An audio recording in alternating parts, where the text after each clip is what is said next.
பறையடிக்க வல்வினை துடி துடிக்க புட்டு வைத்த துட்டக்காளி பொங்கி பொங்கி வாராடா.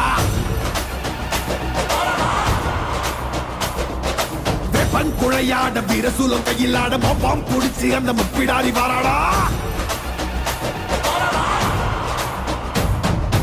ஆவேசபயங்கரியாங்கார சூரகாளி மண்டையொட்ட செண்டையாக்கி வா காளி வாராடா. அள்ளி அள்ளி தானம் தந்த அன்னதான பிரபுவுக்கு கொள்ளி வச்ச கையவன கொண்டு போட வாராடா.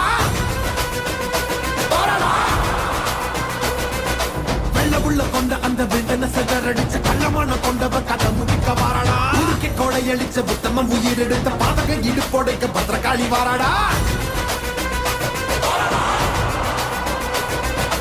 இரமணம் படிச்ச ஏழுகளின் அவன கோரமாக கொன்னவன கொதறிட வாராடா. அந்த குணம் படிச்ச சத்தியவன் வாழ்வழிச்ச ஈன பிறவி மேல இடி பாய்ச்ச வாராடா.